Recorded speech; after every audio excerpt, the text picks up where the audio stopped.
everyone, it's me again, back with a new video.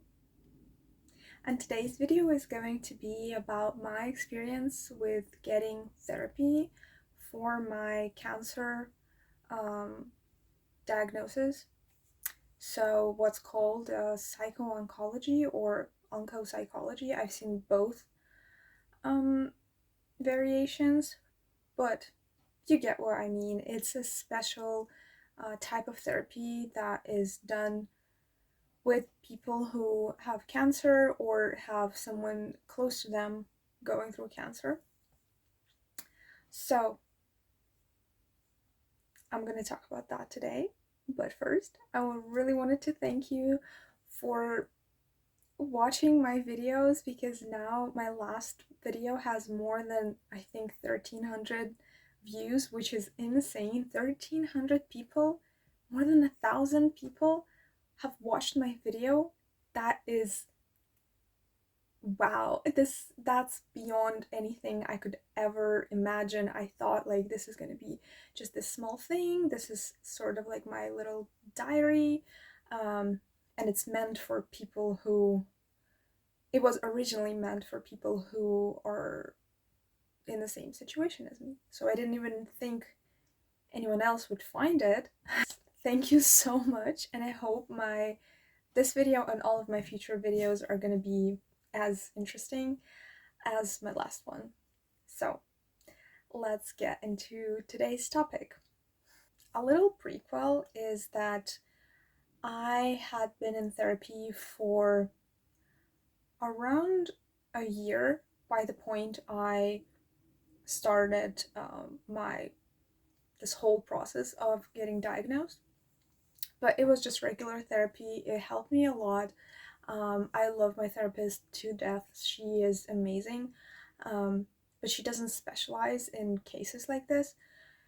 And a fun fact is that I had a pretty rough summer. I was really, really anxious, really just neurotic all summer. I was basically on the brink of psychosis. And then once it transitioned into fall, I got a little bit more calm. But then one night, just all of a sudden, I made myself cry because I made myself think I had cancer or HIV, and I was specifically like focusing on HIV, even though the chances of having it were really, really slim, but I'd never been tested. So I thought, what if I have it and I just don't know it because it's asymptomatic for a long time? But then it was sort of like it's either or. It's either cancer or HIV. And I almost had a mental breakdown just because I convinced myself there was something wrong with me. And I had therapy, I think, next day, and I brought that up, and my therapist was like, there's no reason for you to think you have either of those things. So let's just calm down, take a deep breath. If you want, you can go get tested for HIV, but it's probably not going to show anything. And even if it does, like you can still live and have a perfectly normal life. And I was like, okay, yeah, I'm probably just overthinking it. And I kid you not, less than a week after that, I get my first bad blood test results. And I'm like, oh shit. That was so bad for my mental health because it's like my anxiety and my hypochondria were just going through the roof, and then they got their confirmation, a big confirmation. And then once I got my cancer diagnosis, it became this whole new level. I became so just all consumed in my diagnosis, but nobody said anything until after, and until I asked. So, I was on antidepressants for most of the time I was getting diagnosed. So once I got my diagnosis, I was fine. I was on heavy duty antidepressants, and I did not give two shits that I got diagnosed with cancer. I mean, I did, obviously, but I wasn't hysterical. I wasn't super anxious. I was pretty much just like sober minded. Um, and then I decided to look up like free groups for cancer patients, or maybe a free therapy, and I actually found a place that does free therapy. Unfortunately, I only know of an organization like this in my country. I even know of a few different ones, but I'm sure if you look, you'll probably find something for free or for like very low price, because there are a lot of things for cancer patients. And I got lucky enough to find this website, and I just filled out this form that they had there, just a little questionnaire where I put like who I am, like if I'm a cancer patient or a loved one, because they do free therapy for both. So I put in that I'm a cancer patient. They didn't ask the specific type of cancer, but they had like this little question where you're supposed to fill out like your current situation and your goals. And I put there like I got diagnosed with a rare form of blood cancer, and I am extremely hypochondriac, extremely anxious, and I'm just like, I'm supposed to live with this now. Um, and I think 2 or 3 days later, I got a message on WhatsApp, strangely enough. But I guess I didn't email them back, or I didn't notice their email, and and then they just decided to text me on WhatsApp, and it was like my therapist. I don't know if you get randomly assigned therapist, or if they like go through the form that you filled out and choose the best therapist for you. I don't know, but she texted me herself, and we made an appointment, and it was all remote. Um, and yes, I got 5 sessions for free. My goals were to get, obviously, to get like familiar and to normalize my cancer, because my case is a little bit different, and we discussed it with my therapist. She said like in most cases you don't want to normalize the cancer. Like you obviously you want to normalize it enough so it doesn't seem like this big unbeatable just like final boss, but you don't want to normalize it as in like, oh, just it's whatever. But for me it's actually just whatever. um, at least that was the goal. So at first she did. I'm sorry, my my chair is not in its best shape. She had to like we had to come up with new sort of strategies um, to approach my specific case, and the biggest thing for me was this hyperfixation. Again, I was all consumed by my cancer. I didn't have a job. I barely had any personal life. All the hobbies I had went out the window as soon as I started, going to the doctors. I had friends, and that's the best part. Like, I had friends, and I had someone I could stay with. Like, at first, I lived with my friend, then I lived with my mom, then I lived with my dad. I'm still here at my dad's right now. Um, so that was good, but everything else was kind of non existent. So, all I had was my cancer and all of the additional procedures, doctor visits, and all of that I had to go to. And my therapist's approach was to just give me a big old kick in the butt and make me go and live my life. And she didn't obviously do it like that, but she slowly started pushing me towards, at first, finding a job, which I did, and I love my job right now. It's great. I am filming this video while I am supposed to be working, but I finished for the day, so I have some free time. And then she told me I have to like go out, blah blah blah. But that's pretty obvious, and I didn't really have the energy to do that. She also pushed me towards like getting a hobby, starting a new hobby, and I was really hesitant because I didn't know like what I like doing. Like I like spending money and going to interesting fun places, but I didn't necessarily have like a regular hobby that would not cost any money. And she made me think and remember like the things that I used to like or the things that I like doing and I'm good at. And for some reason, I realized that I've always been good at writing, but I never considered it a talent or something that could be a hobby. I would always write like essays, papers for school, but not for myself. Only in a very, very, very early childhood when I could not write at all. I couldn't read or write, but I would tell stories to my nanny, and she would write them down for me. And I still have them, and they're great. They're extremely absurd and bizarre, but they're in like a good way.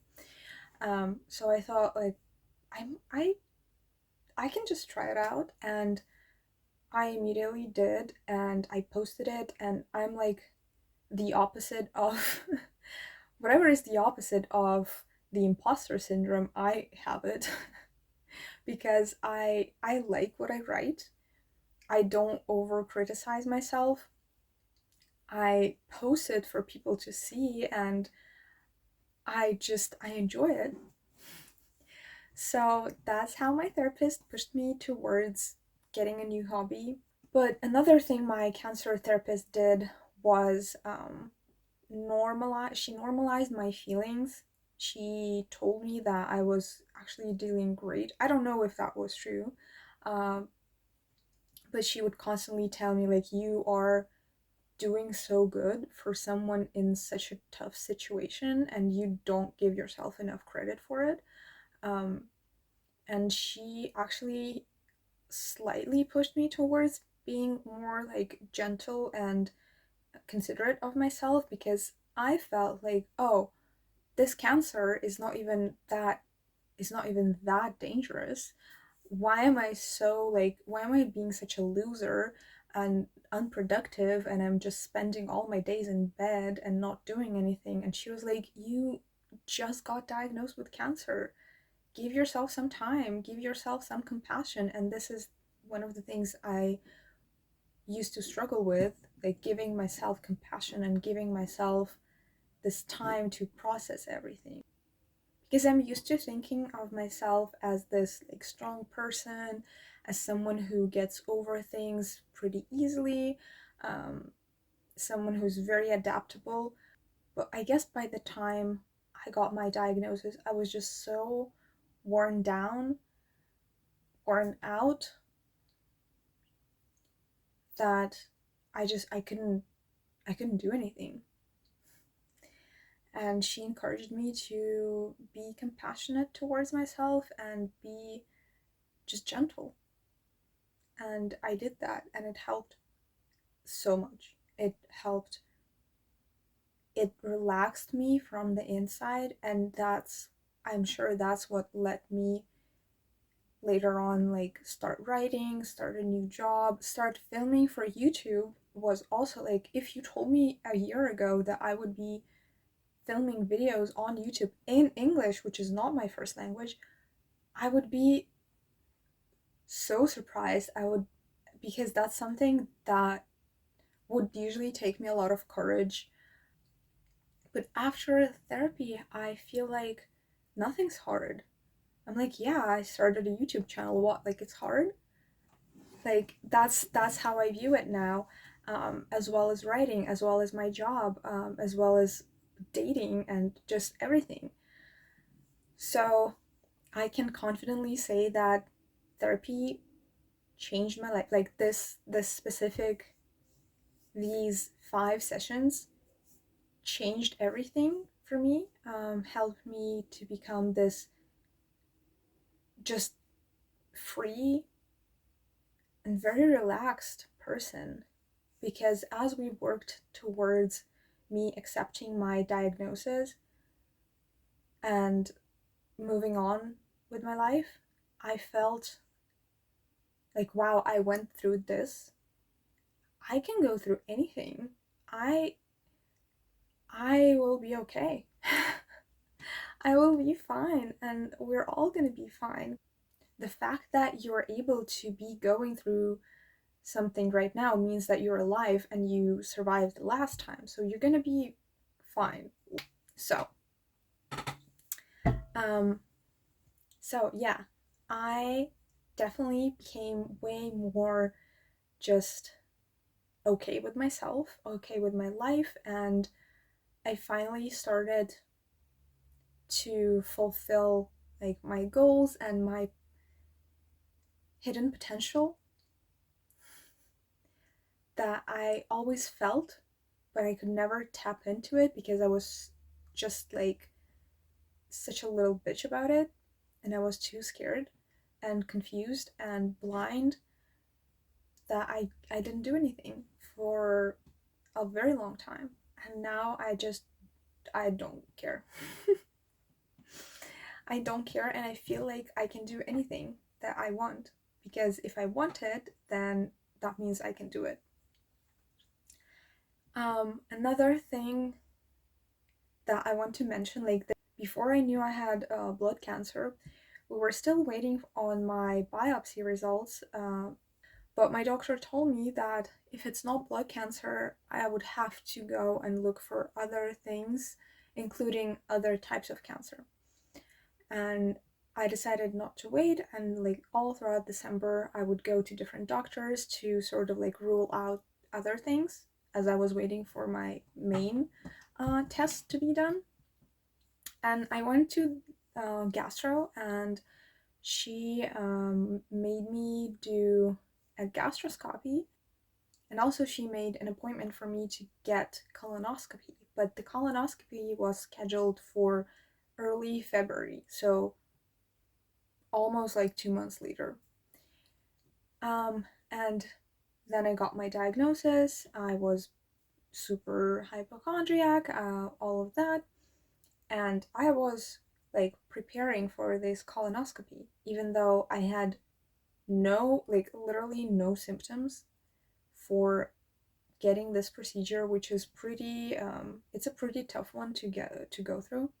And you also have to be on a diet, and you have to get certain pills that make you shit your brains out. So it's not the easiest thing to get, colonoscopy. And it's usually done when you have like at least some sort of symptoms. Mine was only scheduled because we needed to like check everything to rule out like other types of cancer. But logically, I had no reason to go once I had my diagnosis. But but how I viewed it was, oh, I obviously need it, because what if I not only have this blood cancer, but also a colon cancer? Which is, right now I'm saying it, it sounds insane, but back then I was so sure of it.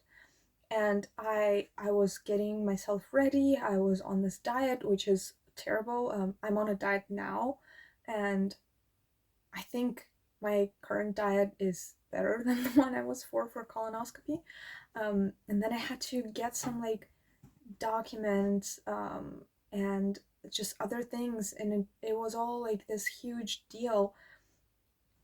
And the night before, I was laying in my bed. It was 3 in the morning, and I was like, what am I doing? What? I don't need this. I don't need this, but I feel so anxious to get it. And I thought, like, this is not me. This is not my logical mind speaking. This is my hypochondria making me do this thing, making me torture myself to get this thing because I constantly think that I have cancer or some other terrible disease. Um, and I couldn't talk to anyone about it, so I had to wake my mom. And I asked her, like, Mom, do you think I'm being unreasonable with this? Do you think I really need this colonoscopy? Or am I just being crazy? And she's like, you're being crazy. Like, yes, this is too much. You don't need this.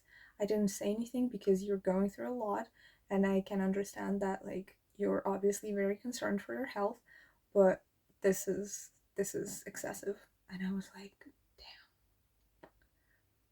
and then I told all of this to my therapist, and she was like, I did not expect you to give up this procedure. I thought you were going to go through with it. And the fact that you didn't is a huge win for us because that means like you basically are stronger than your hypochondria. And after that, it all became way, way easier. I still am very concerned for my health all the time, but I'm also very in tune with my body. And again, I was able to successfully determine when I had ulcers, and I just immediately knew that's what it was. And I went to the doctor, and they confirmed it. And I wasn't anxious about it, I wasn't panicking. I was just like, okay, I'm gonna go get checked and I'm gonna deal with it, which is what I'm doing now. So, yeah, I think this was a good example to understand like how I was thinking back then and also how other people couldn't say anything about it and just the inner like turmoil of a person who got diagnosed with cancer and then developed this extreme hypochondria and extreme amounts of anxiety. So I'm still hypochondriac. I'm still overly aware of my health and of everything going on, but I have some amount of control over it.